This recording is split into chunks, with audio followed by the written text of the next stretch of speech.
আজকে আমি আলিপুরে গিয়ে এতটা বিপদে পড়বো কখনো ভাবিনি, আর কখনো আশাও করিনি। সত্যি। সুপ্রভাত বন্ধুরা, কেমন আছো সবাই?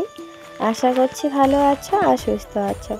আমরাও ভালো আছি আর সুস্থ আছি। নতুন দিনে নতুন ব্লগে সবাইকে স্বাগত আর আমার প্রণাম জানিয়ে আজকে ব্লগটা শুরু করলাম। তো প্লিজ কেউ স্কিপ না করে পুরো ভিডিওটা দেখে আসবে। আশা করি তোমাদের কোথাও না কোথাও ভালো লাগবে। দেখো, সকাল সকাল উঠে শাক বেচতে বসে পড়েছি। তো এখান থেকে ভিডিওটা শুরু করলাম। অনেক সকালে উঠেছিলাম, কিন্তু তোমাদের সাথে কোনো কিছু শেয়ার করলাম না, কারণ আজকে এক জায়গায় যাব, সেই জন্য। তো বন্ধুরা, কোথায় যাব সেটা তোমরা থাম্বনেল আর টাইটেল দেখেই বুঝতে পেরেছো, কিন্তু জানি না তোমাদের সাথে কতটুকু তুলে ধরতে পারবো, কারণ বাইরে আমি কখনো ব্লগ করিনি। আর জানো তো, খুব একটু লজ্জা লজ্জা লাগে। তো একটু একটু একটু করে ভিডিও করতে করতে হয়তো সেটা কেটে যাবে সেই ভাবটা, কিন্তু সত্যি লোকের সামনে আমাকে ক্যামেরা ধরতে সত্যি খুব খারাপ লাগে।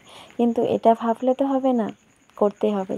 তো দেখি কতটুকু তোমাদের সাথে শেয়ার করতে পারি। তো দেখো, ওদের শাকটা বেচতে বেচতে এদিকে ভাতটা আমার হয়ে গেছে। তো ভাতের মাঠটা ছেঁকে এদিকে কড়াইতে দিয়ে দিলাম ধরে শুকনো লঙ্কা আর কয়েকটা পাঁচফোড়ন দিয়ে শাকটাকে এখন ভেজে নেব। না সরি, পাঁচফোড়ন দিইনি, শুধু শুকনো লঙ্কাই দিয়েছি। তো শাকটাকে এতে ভাজা হতে হতে ওইদিকে আমি একটা মিষ্টি কুমড়ো রেখেছিলাম অর্ধেকটা, তো ওই অর্ধেকটা কেটে নেব এখন। কারণ মিষ্টি কুমড়োটা একটা বড় ছিল, তো অর্ধেকটা খাওয়া হয়েছে আর অর্ধেকটা খাওয়া হয়নি। তো 2-3টে ডাঁটা আছে, তো ভাবলাম ডাঁটা দিয়ে আজকে নিরামিষটা এটাই করি সকালকার।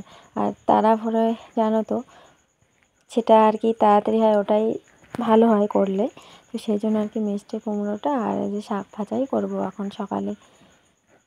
তো দেখো, যেমন কথা তেমন কাজ, তো তাড়াতাড়ি করেই মিষ্টি কুমড়োটাকে কেটে এখন দেখো আমি বসিয়ে দিয়েছি। শুধু এখানে দিলাম পাঁচফোড়ন, 2টো কাঁচা লঙ্কা, শুকনো লঙ্কা আর তেজপাতা দিয়ে দেখো সবজিটাকে ধুয়েই আমি বসিয়ে দিলাম। এইদিকে সবজিটা হতে হতে আমি চলে যাব ঘরে। তো সেটা তো আমাদের সাথে শেয়ার করা হলো না বন্ধুরা। দেখো, তার আগেই লবণ দিলাম, লবণ দিয়ে একটু আর কি হলুদ, জিরে গুঁড়ো আর আদা বাটা দিয়ে ঢেকে দেবো একটু জল দিয়ে। তো এদিকে হতে হতে আমি আর কি ঘরে গেছিলাম। ঘরে যাওয়ার পরে ঘরটাকে গুছিয়ে নিলাম, কারণ সকালে উঠে তো ঘর গোছানো হয় না, কারণ মেয়ে উঠতে উঠতে ওঠে 7টা 7:30টার দিকে। তো তখন তখন তো আমি উঠি না, তো তার আগেই আর কি এদিকে বাসি কাজগুলো সেরে ওইদিকে ঘরের কাজগুলো একটু দেরি করেই করি। তো সেইগুলো আজকে আর তোমাদের সাথে শেয়ার করলাম না। দেখো, ঘর গোছানো হওয়ার পরে এসে দেখি আমার সবজিটা হয়ে গেছে। তো এখন সবজিটাকে নামিয়ে নিলাম আর এখন যাব আমি ডাক্তারের কাছে। তো ডাক্তার দেখানোর ডেট ছিল 9 তারিখ, হয়তো লেট হয়ে গেল, তবুও কিছু করার নেই। তো এখন ডক্টরের কাছে যাব। তো এখন একটু খেয়ে দিয়ে তারপরে রেডি হয়ে চলে যাব। তো দেখা হচ্ছে রেডি হয়ে। খাওয়া দাওয়া করে নেব, অন ক্যামেরায় করব, কারণ তাড়াতাড়ি করতে হবে সব কাজ। তো সেই জন্য, কারণ এখন বাজে 8টা প্রায়, খাওয়া দাওয়া করতে রেডি হতে 9টা বাজবে। আর বেশি দেরি করে গেলে না অনেকটাই দেরি হবে, আর অনেকটা হয়তো সরকারি মতো না, সেই জন্য আর কি হয়, দেরি হয়ে যায়, লাইন ধরতে হয়, টিকিট কাটতে হয়, অনেক সমস্যা। সেই জন্য সকাল সকাল গেলে ভালো হয়। 10টার আগেই যদি যেতে পারো, 9টার আগে, তাহলে তোমার তাড়াতাড়ি হয়ে যাবে। আর টিকিট কাউন্টার তো 10টার সময় খোলে নাকি না 9টার সময় খোলে সেটা আমি ঠিক জানি না, তো আর কি 10টার মধ্যে খোলা সব কিছু আর কি বসে। তো দেখো, আমি চলেও এসেছি আলিপুরে। তো তোমাদের সাথে আর ওইদিকে গ্রাম আর বাড়ি থেকে বেরোনোর সময় তোমাদের সাথে শেয়ার করা হলো না, কারণ জানো তো অনেক তাড়াতাড়ি করছি, জানো তো বন্ধুরা। তো দেখো, আমি চলে এসেছি আলিপুরে, আর একটু হলেই হাসপাতাল যাব। তো আমি আউটডোরেই দেখাচ্ছি এখন। আর দেখো, অনেকটা প্রচণ্ড রৌদ্র দিয়েছে। এখন কিন্তু বাজে 9টা, প্রায় এই দিয়ে 9:45। তো এখন আমি এসেছি, আর দেখো লাইন, দেখো কত বড় রাস্তা পর্যন্ত লাইন। তো সমস্যাটা তোমাকে আজকে আমি ঘুরিয়ে দেখাইনি, কারণ ডক্টরের কাছে গেছিলাম, সেখানেও অনেক ভিড় ছিল। তো জানো তো বন্ধুরা, ভালো লাগছিল না, মেয়েকে ছেড়ে ছেড়ে গেছিলাম। তো তাড়াতাড়ি করেই আর কি ডক্টরটা দেখিয়ে বাড়ি চলে এসেছি। তো আমার আবার যাওয়ার ডেট আছে, তো যদি তখন যাই তো তখন শেয়ার করবো আর কি। তো আমি জানি না অ্যালাউ করবে কি না, তো যদি করতে দেয় ভিডিও তাহলে করে তোমাদেরকে শেয়ার করবো। তো দেখো এদিকে বাড়ি এসেছিলাম, বাড়ি আসতে আসতে আমার 3টা প্রায় বেজে গেছিলো। তো দেখো কেমন রৌদ্র উঠেছে। সব কিছু আমি যে এখন শুকাতে দিয়েই আর কি চলে গেছিলাম। তো এসে দেখি শুকিয়েছে, অনেক জিনিস ছিল। তো অর্ধেকটা মা তুলে রেখেছে আর অর্ধেকটা আমি এখন তুলে রাখবো। আর পেঁয়াজ রসুনগুলো এনেছিল, কিন্তু সেগুলো রোদে না দিলে না নষ্ট হয়ে যাবে, কারণ কয়েকদিন পরে তো বৃষ্টি শুরু হবে, তখন নষ্ট হয়ে যাবে না, সেই জন্য আর কি রোদে দিয়েছিল। তো সেগুলোকে তুলে এখন জামা কাপড়গুলোকে তুলে এখন উঠোনটাকে ঝাড় দিয়ে নেব। আর প্রচণ্ড রৌদ্র আছে না এখনও, যে তোমরা বুঝতে পারছো না কি জানি না, কিন্তু প্রচণ্ড রৌদ্র দিয়েছে। দেখো এখন প্রায় 4টা নাগাদ বাজে, তবুও দেখো কেমন রৌদ্র, আর দেখো কতটা ধুলো হয়েছে।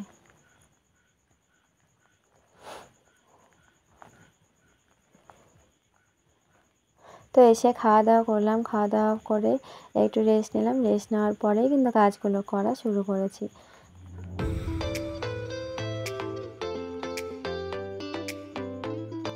তো দেখো ধুলো হয়তো জল একটু ছিটা দেওয়া লাগতো, কিন্তু সেটা আমি দিলাম না, কারণ মেয়ে ছিল। এখন যদি আমি কলে পাড়ে যাই ও যাবে, আর এখন যদি ও ভেজে তাহলে কিন্তু সর্দি লাগার ভাব আছে, কারণ গরম ঠান্ডা লাগলে কিন্তু সর্দি জ্বর হয়। আর এখন কিন্তু সবারই ওই রকম হচ্ছে, সেজন্য ভয়েই আর কি জল আনতে গেলাম না, এমনই আর কি। দেখো ঝাড় দিয়ে নিলাম, উঠোনটাকে ঝাড় দিয়ে তারপরে বারান্দাটাকে ওই দিকে ঝাড় দিয়ে নিলাম। তো দেখো ওইখানে একটা গ্যাস লাইট ছিল, তো গ্যাস লাইটটাকে ঘরে রেখে দরজাটা দিয়ে দিলাম। আর বালতিতে দেখে একটু জল আছে, তো সেটাই একটু করে ছিটিয়ে দিলাম। তো দেখি এখন এক জায়গায় যাওয়ার কথা আছে, তো পুজো বাড়িতে, সেই পুজো বাড়িতে এখন যাব, কিন্তু জানি না এখনও বামুন আসছে কিনা। তো চল তোমাদের সাথে শেয়ার করি। তো তার আগে জামা কাপড়গুলো তো গুছিয়ে পরিপাটি করে, ঘরটাকে পরিপাটি করে রেখে তারপরে কোথাও গেলে না মনে শান্তি লাগে, তাই ভাবলাম ঘরটাকে গুছিয়ে তারপরে যাবো, তা না হলে এসে ভালো লাগবে না। এমনি তো সারাদিন গেল আলিপুরেই কাটলো, সেই জন্য আর কি ভাবলাম ঘরটাকে গুছিয়ে রেখে তারপরে যাব, গিয়ে বেশি দেরি করব না, চলে আসবো। যদি পুজো হয় তাহলে প্রসাদ খেয়ে আসবো, যদি না হয় তাহলে আসবো না। তো সেটা ভেবেই আর কি ঘরটাকে গুছিয়ে রেখে চলে গেছিলাম।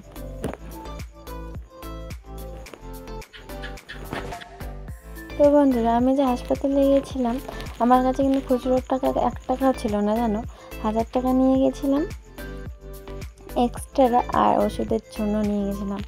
তো যাই হোক, এই 500 টাকা এই যে আমি যে টোটো ভাড়া করে গিয়েছিলাম, সেই টাকাটাও আমি তখন দিইনি, জানো তো। বাড়ি এসে তারপরে দিয়েছিলাম, কারণ বাড়ির পাশেই একজন ছিল, তাকেই বলছিলাম, ও তার টোটোতে করেই গেছিলাম। তো সেই জন্য আমার আর কি তখন খুচরো করা আর কি প্রয়োজন পড়েনি। তারপরে যখন আমি দেরি করলাম, ওইখানে দেখলাম অনেক ভিড়, আর আমার টিকিট কাটতে কাটতে, আমি যেমন 10টা, 10:45টার দিকে ওইখানে গিয়েছিলাম, টিকিট কাটতে কাটতে আমার 11:30, 12টা বেজে গেছে। তোমাদেরকে তো দেখালাম যে কেমন ভিড় ছিল। তো এই জানো তো, জলও নিয়ে যায়নি 1 বোতল। তো যাই হোক বন্ধুরা, তো জলের দোকানে গেলাম, সেখানে নাকি খুচরো নেই। এই 500 টাকা ধরে এই দোকান ও দোকান, সারা দোকান ঘুরেছি, কোথাও খুচরো দেয়নি। কেন জানি না, এত স্বার্থপর হয়ে গেছে মানুষ, খুচরো থাকলেও দিতে চায় না। কারণ জিনিস যদি তুমি কিছু না কেনো, দেখবে কেউ তোমাকে খুচরো দিতে চাইবে না। আর আমি এত দোকান ঘুরলাম, কোথাও খুচরো পেলাম না। তারপরে কী করলাম, দাদা ভাইয়ের কাছে পয়সা নিয়ে, তার ফোনপে নিয়ে তারপরে আর কি খেয়েছিলাম। তো যাই হোক, একটু হেঁটে গিয়ে তারপরে একটা দিদিভাইয়ের দোকান পেয়েছিলাম, সেখানে কিছু নিলাম, নেওয়ার পরে খুচরো করে তারপরে বাড়ি এসেছিলাম। এই অবস্থা হয়েছিল, জানো, আমার ওইখানে গিয়ে। তো এই যে এবার থেকে শিক্ষা, জানো তো, মানুষ যখন ঠকে তখন শেখে। তো আমিও শিখে গেছি, এখন খুচরো ছাড়া কোথাও বেরোনো যাবে না, এটাই আর কি। তো দেখো ঘরটাকে গুছিয়ে রেখে চলে এসেছি বিকেলবেলা। তো এসে দেখি পুজোটা না হয়নি। তো তোমাদের সাথে সেখানকার কোনো কিছু শেয়ার করলাম না, কারণ কেউ আসতে চায় না ক্যামেরার সামনে, ক্যামেরা বন্দি করলে পরে কিছু বলবে, সেই জন্য আমি কাউকে কিছু তুলিনি। আর যদি নিজের লোক হতো তাহলে হতো আর কি। তো জানোই তো খাওয়া মানুষ প্রসাদ কী বলবে না বলবে, সেই কারণে আর আমি তোমাদেরকে কিছু দেখাইনি। তো চলে এসেছিলাম, আসার পরে আজকে আমার জল ছিটে মাছে আমাকে জল ছিটে দিল। তো মা একটু প্রসাদ দিয়েছে অন্যের হাতে, তো সেই প্রসাদটা নিয়ে এলো দিদির দিদি হয় আর কি, যা তো নিয়ে এলো। তো সেটাই এখন মা মেয়ে মিলে তুই খা, মুই খেতে মানে যাবি এবার। আর মেয়ে দেখো কি বলছে। যাই হোক আমি একটু খেয়েছিলাম, খাওয়ার পর ও খাবে নাকি সেই জন্য আর খাওয়ানি। তো বন্ধুরা ভিডিওটা আজকে এই পর্যন্ত, ভালো লাগলে লাইক কমেন্ট সাবস্ক্রাইব।